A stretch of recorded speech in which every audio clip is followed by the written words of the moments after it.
Hello, welcome to Free Bible Commentary with Pastor Teacher Dr. Bob Utley. Be sure to visit Free Bible Commentary at www.freebiblecommentary.org. Now, here's Bob. We're going to be in Genesis 28 today. It just follows exactly what's happening in 27. Rebekah has heard that Esau is so mad that when Isaac died, he's going to kill Jacob. And she is going to try to find a way for Isaac to send Jacob away. So she brings up the fact of how these daughters of the Canaanites are driving her bonkers. And so she mentions that to her husband. Now, her husband knows, based on the words of Abraham back in Genesis 24, verses 3 and 4, that they needed to marry inside the faith. This has nothing to do with interracial marriage. This has to do with interfaith marriage. And so as Abraham sent his servant back to find Rebekah, Isaac needs to do the same thing with Jacob. And what has exacerbated this problem is Esau has married 2 Canaanite women. Now, I don't know what they did that drove Rebekah crazy, but they must have done something because it's mentioned 2 times, in 26:35 and in 27:46. Maybe they cooked food different or idolaters, I just don't know. So Rebekah brings this up to Isaac. And Isaac, I think by this time he's realized that Esau is not the one the promised line is going to go through, obviously. That he had somewhat violated God's will because God had told Rebekah earlier it would be Jacob, the younger. And Isaac had seemed to try to go a different way. So in the beginning of chapter 8, so Isaac called Jacob and blessed him and charged him and said to him, "You shall not take a wife from the daughters of Canaan." Now it seems the fact that Isaac blessed him shows that he recognizes that though Jacob acted inappropriately in the way he got the blessing, that it was still God's will that he's the one that the promised covenant will go through. "You shall not take a wife from the daughters of Canaan. Arise and go to Paddan Aram, the house of Bethuel, your mother's father. And from there take to yourself a wife from the daughters of Laban, your mother's brother." Now, where is Paddan Aram? Well, we think this means the plains of Aram. Now, later on in history, people known as Armenians or Syrians are going to start a kingdom just north of the Promised Land with the capital at Damascus. But at this period, this seems to refer to the settlers around Haran. You know, God called Abraham from Ur of the Chaldees. He moved to Haran. And from there, Abraham went to the Promised Land. So I think somewhere between the Tigris and Euphrates, it's in their headwaters. Notice it says then, "And may God Almighty bless you and make you fruitful and multiply you, that you become a company of people." There's 2 very important words here. The English translation, God Almighty, is the Hebrew word El Shaddai. I have always thought that means God Almighty. One of my professors up at Trinity Evangelical told me he thought it meant many-breasted. But I never have been able to search out that etymology, so I think until I'm able to find that and see if I agree with it or not, I think El is certainly strong. This name seems to be what the patriarchs called God. It's found in Genesis 17:1, 18:3, 35:11, 43:14, 48:3, and a farm that I think really probably is El Shaddai is found in 49:25. Now what complicates this is Exodus 6, verse 2. And I want to read that because I think it's that kind of verse. "And God spoke further to Moses and said, I am Yahweh. And I appeared to Abraham, Isaac, and Jacob as El Shaddai. But my name is Yahweh. I did not make myself known to them. And yet, throughout the text of Genesis, the name Yahweh appears. They may have known that God was called Yahweh, but I don't think they understood the implications of it. And I think their general name, their common name to describe the God who led them and helped them and loved them, protected them, was El Shaddai. Notice it mentions the word, and become a company of peoples. Notice the plural. This goes back, obviously, to the promise to Abraham in 12, 15, 17, and 22, that you'll be a large family and that many kingdoms will come out of you. But the Hebrew word here is unique. It's the Hebrew word kahal. And the translators of the Septuagint are going to translate this word company, usually in English assembly, by the Greek term ekklesia. And that, of course, is going to be the title that the early church chooses for themselves, the ecclesia of God. I think it was the New Testament believers' way of saying we're the same group of people that have always followed this God. And that seems to be the understanding. May He also give you the blessing of Abraham to you and your descendants with you, that you may possess the land of your sojourning which God gave to Abraham. Now, Isaac has come a long way. Apparently, his favorite was Esau. He tried to bless Esau. He thought he was blessing Esau, but he wasn't. And now, I think he's come to the full, apparently theological understanding of that, and he confers on Jacob, knowingly, the Abrahamic blessing. I think that's significant here. Then Isaac sent Jacob away, and he went to Paddan Aram, to Laban, son of Bethuel, the Syrian, the brother of Rebekah, the mother of Jacob and Esau. Now Esau saw that Isaac had blessed Jacob, and sent him away to Paddan Aram, to take to himself a wife from there, and that he blessed him as he charged him, saying, You shall not take a wife from the daughters of Canaan. Same thing Abraham said to his servant in Genesis 24, 3 and 4. So Esau saw the daughters of Canaan displease his father Isaac, as well as his mother. Just look at 26:35 and 27:46. And Esau went to Ishmael. Ishmael's been dead now a few years. And married, besides the wives he had. And notice her name here is Mahalitha, and the daughter of Ishmael. But in Genesis 36:3, she's called Basemath. Basemath. Now, why the two names, I'm not sure. But here again, we're seeing a little insight into the character of Esau. He wanted the blessing, and he missed it. He wants some kind of blessing. He saw that Jacob was blessed again by his father in connection with his marriage. He heard his father say, Don't take a wife from these Canaanite women. So he said, Well, I'll go take a wife from the sons of Ishmael. So here's another good example of Esau trying to do the right thing and do it in the wrong way. He went and got another wife to try to get his father to bless him. But again, his nature as a secular, rather spiritually lackadaisical man is shown. Then Jacob departed from Beersheba, that's of course the well of the oath or the well of the seven, could be either one, and went to Haran. Now, apparently it was a leisurely journey, and he didn't rush or take a horse. He apparently was walking. And he came to a certain place. Now in Hebrew, it's rather definite, the certain place. And there have been many discussions by the rabbi about where this place is. It seems to be a several-day journey from Beersheba.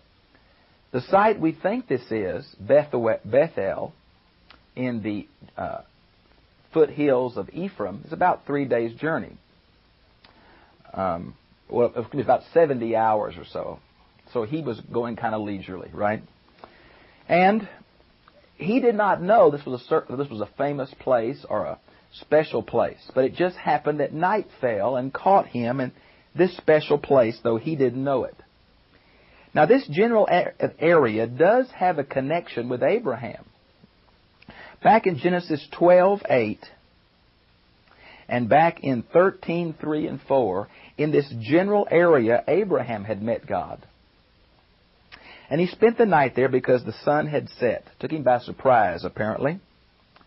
And he took one of the stones of the place and put it up under his head, and he lay down in that place. Went to sleep. Shepherds are used to sleeping with rocks as kind of a place they put their head. And he had a dream, and behold, a ladder was set up on the earth, with its top reaching to heaven, and behold, the angels of God were ascending and descending on it. Several things. Some say, the rabbis say, that this site is Mount Moriah. Where? The place where the temple later stood, the place where Abraham offered Isaac. But I don't think that's true. It seems to be Bethel, which is a site north of Jerusalem. Also, this ladder, when I think of a ladder, I think of a painter's ladder. But this may have been a stair step of these flat stones that's characteristic of this area. And because, because he's going to call it the gate of heaven down here, a little bit later, verse 17, many have assumed that it's referring to a Babylonian ziggurat. And you say, well, how would Jacob know about Babylonian ziggurats? Well, I don't know. But I am saying that this stair step, this series of stones leading up to the heavens, was characteristic of Babylonian star worship. Maybe Jacob had heard about it some. Maybe the fact that he went to sleep thinking about these stones that were stacked up on one another. I'm not sure exactly, but I think it's more of a ladder of stones than it is a ladder like with rungs. The other thing surprising is that the angels of God were ascending and descending. Now you think it'd be the other direction, it'd be coming down first. It was a dream whose basic meaning was to show Jacob that God was with him. Not only God personally, but God in the form of his assistants, the angels. So they are already with Jacob, and they've been with Jacob. Apparently it's God's way of confirming that divine word back to Rebekah even before he was born. And so, and behold, the Lord stood above it. Now, the word above it, or beside it, or near it, it's interesting to me, the Lord stood. Here is God standing to speak to Jacob. That must have really encouraged Jacob, I think. God stood beside it, stood above it, and said, I am Yahweh, the God of your father Abraham and the God of Isaac. The land on which you live, or which you lie, I will give to you and to your descendants. I get so tickled. I was reading Rashi. The rabbi said that God in this moment compressed all the promised land into the size that Jacob could lay on. Oh, baloney. It's the same deal. Wherever these patriarchs sojournered, God said, I'll give it to you. I'll give it to you. And so he made the same promise today. He's confirming personally what Isaac had told Jacob earlier, and that was, here you have the Abrahamic blessing. And here is the God of Abraham himself reaffirming that. I will give it to you and to your descendants. Now, you think he was interested in that, in that he's about to go off and find himself a wife? Sure, he's thinking about that. Your descendants shall also be like the dust of the earth, and you shall spread out to the west, the east, the north, and the south. If you see Bethel, kind of in the foothills of Ephraim, you see it's right in the middle of the promised land. And so here's an affirmation. He's going to have children, and they're going to possess this whole land. Another affirmation here. And in you and your descendants shall all the families of the earth be blessed. Now this is very similar back to Genesis 26:4 that I talked about a couple of times before.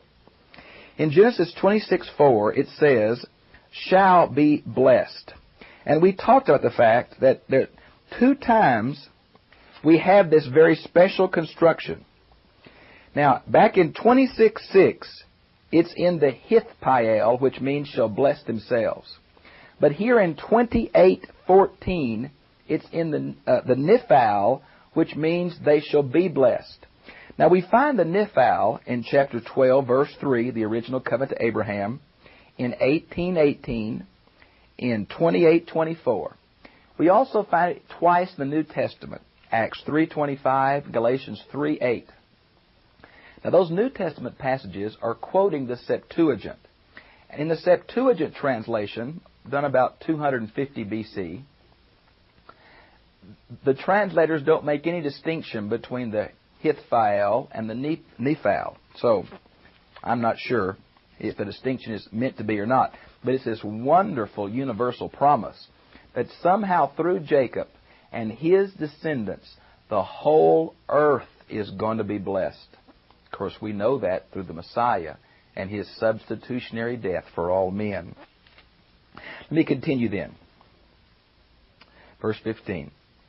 And behold, I am with you. Oh, that's the promise he made with Isaac back in 26:3. That's the promise he made with Abraham. I am your shield. Oh, boy. Can you have a better promise than God is with you?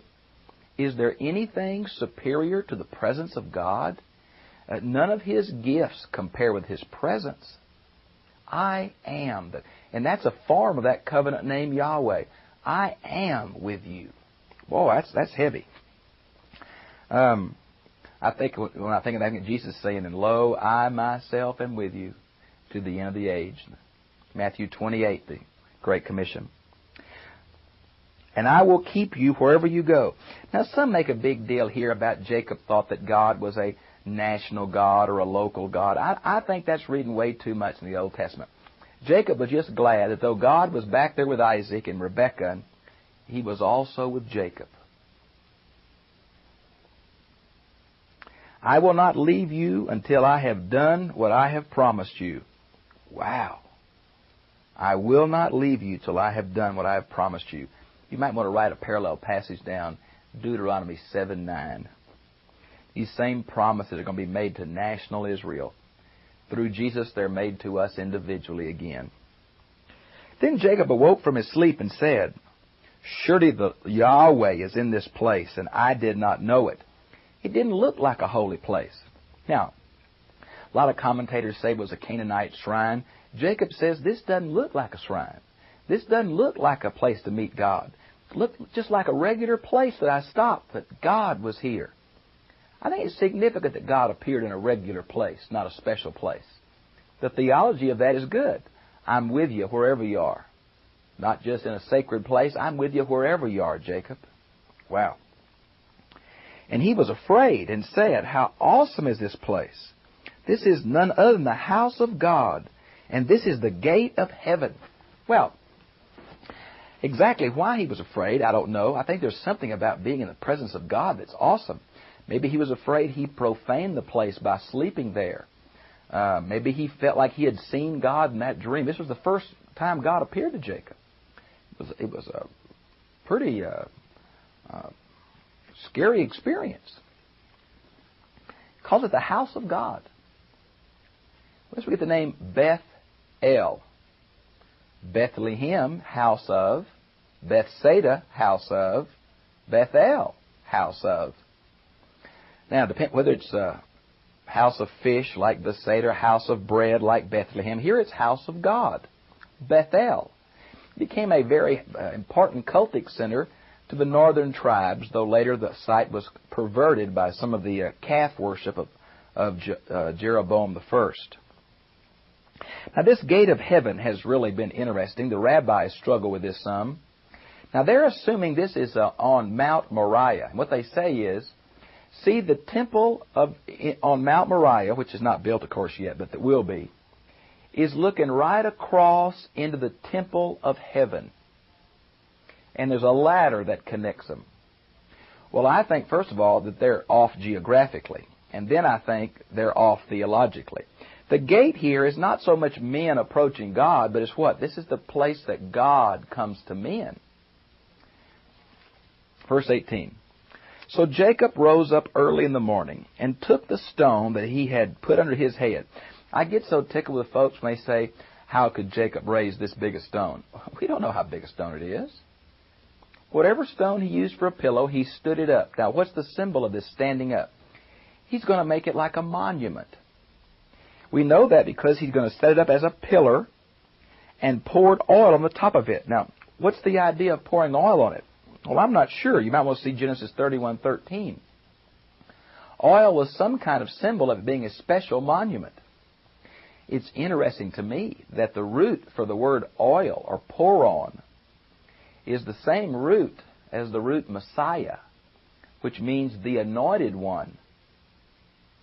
So there is some implications here. You say, well, how many messianic implications do you see in this text? Well, the fact that Jesus in John 1:51 said, I am Jacob's ladder, tells me there's quite a bit of messianic reference here, though I'm not sure Jacob understood it or even realized his actions were connected with the future Christ. It's obvious that through his seed the whole world is going to be blessed, but the how and the wherefores I don't think are Jacob's. So they poured oil on top of it, set up this pillar.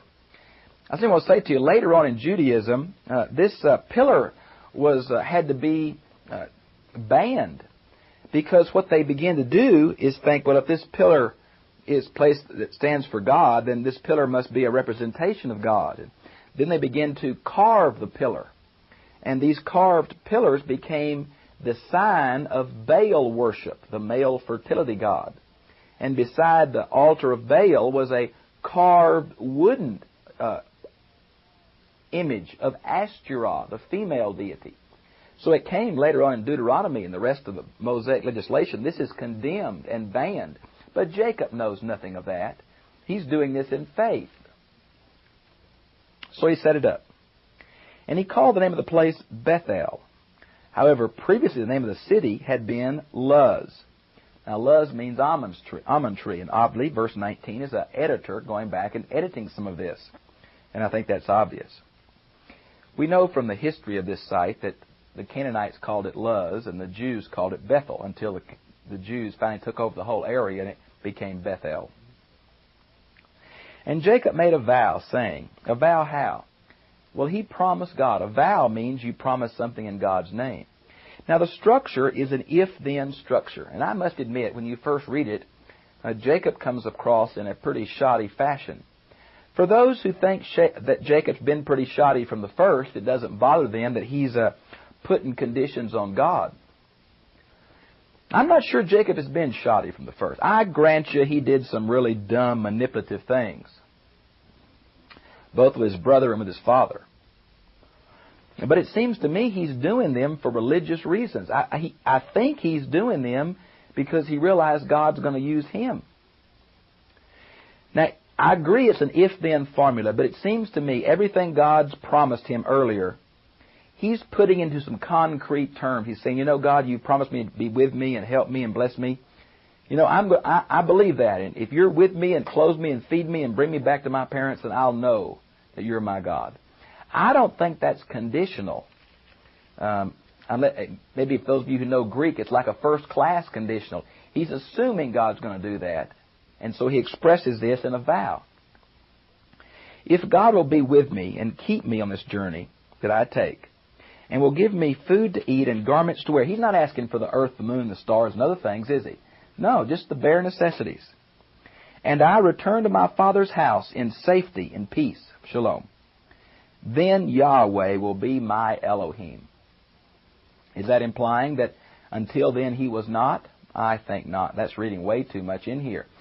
Jacob is saying he knows the promise is with Isaac. Now God and his father both have said, I'm going to give it to you. And Jacob says, I'll know that when I come back. He's having to leave because of his brother's anger. He's leaving to fulfill the covenant promise about getting a believing wife. And he's asking God to be with him. And this stone which I have set up as a pillar will be God's house. And of all that thou givest me, I will surely give a tenth to thee. Sounds like Jacob is saying, I'm going to meet you back here, God. You've uniquely revealed yourself to me here. It's interesting to know that Jacob didn't stay here when he came back. Sacrifice, yes, but he didn't live around here close. I want to stop a minute and give it, and surely I'll give a tenth to thee. This seems right off the wall. There seems no precedent about this. There's been much discussion among scholars about the place of tithing in the Old Testament and the place of tithing in the New. If we go back to Genesis 14:20, Abraham paid a tithe to Melchizedek, which seems it's a culturally standard thing to do to the man of God. Here, Jacob makes the same statement that he's going to return to God that which belongs to God. And I personally believe tithe, like worshiping on the Sabbath, like the firstborn belongs to God, is a Hebrew way of saying that all of life belongs to God. All of my money belongs to God. The first fruits, all the crop belongs to God. My first child, all my children belong to God. The Sabbath worship, all the days belong to God. Here, in a real sense, all of my provisions belong to God because God's the one who promised to provide them. Now, it's true we don't have much account of how Jacob paid this tithe or who he gave it to and all that. And there's a lot of things that aren't recorded in the Old Testament. But it seems to me that we must say that tithing came before the law of Moses. Before the temple, tithing was there. Therefore, I personally believe that tithing, in its sense in Malachi, is not a New Testament principle. And I would go to 2 Corinthians 8 and 9 for what I believe are the New Testament guidelines for regular, joyful, sacrificial giving. But I think I would add these passages in Genesis that say a good biblical example of a place to start that sacrificial giving would be the tithe. Now, I think that a tithe is just the place to start. I don't think it's a place to stop. But I do think it's significant because here it's pre-Mosaic. I don't think we can see the tithe as saying we have to give it to our local church and it's like storehouse tithing in Malachi. I don't believe that. I mean, you give a tithe to God. Sometimes we might want to split it between a local church and some other interest we have like world hunger or helping an individual in Jesus' name. But I think this does set the precedent that a set part of our property, belongings, wealth, resources, we give to God as a symbol that all that we have belongs to God. And I think 2 Corinthians 8 and 9 backs that up. Well, this is the end of this chapter, and we find Jacob on his way, about to meet Laban. If you think Jacob is a trickster, wait till you get a hold of Laban. Now, this guy's a manipulator. And we'll meet him in the next few lessons. I've enjoyed being with you. God bless you. Have a good day.